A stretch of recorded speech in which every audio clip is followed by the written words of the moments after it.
মঙ্গলবার পাকিস্তানের বেলুচিস্তানের খুজদার শহরে একটি স্কুল বাসে ভয়াবহ বোমা হামলার ঘটনা ঘটে। এতে হতাহত হয় শিশুসহ বেশ কয়েকজন। হামলার ঘটনায় ভারতের সন্ত্রাসী প্রক্সিদের দায়ী করেন পাকিস্তানের প্রধানমন্ত্রী শাহবাজ শরীফ ও দেশটির সেনাবাহিনী। তাৎক্ষণিক প্রতিক্রিয়ায় এই অভিযোগ প্রত্যাখ্যান করে ভারত। এবার দেশটির বিরুদ্ধে একই অভিযোগ আনলেন পাকিস্তানের প্রতিরক্ষামন্ত্রী খাজা আসিফ।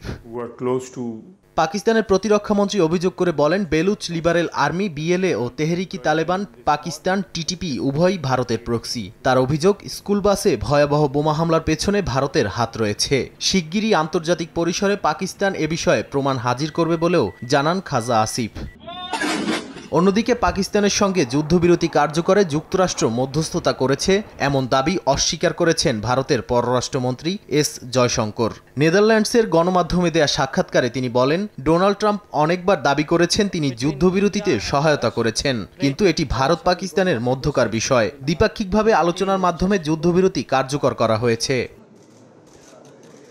এদিকে সীমান্তবর্তী সন্ত্রাসবাদের সমস্যা সমাধানে পাকিস্তানকে তুরস্ক উৎসাহিত করবে এমন আশাবাদ ব্যক্ত করেছে ভারত। পাকিস্তানকে সন্ত্রাসবাদের সমর্থন বন্ধ করার এবং বিশ্বাসযোগ্য ও যাচাইযোগ্য পদক্ষেপ নেয়ার বিষয়ে জোরালোভাবে অনুরোধ করতে তুরস্কের প্রতি আহ্বান জানিয়েছে দেশটি। নাদিম মারজান, সময় সংবাদ।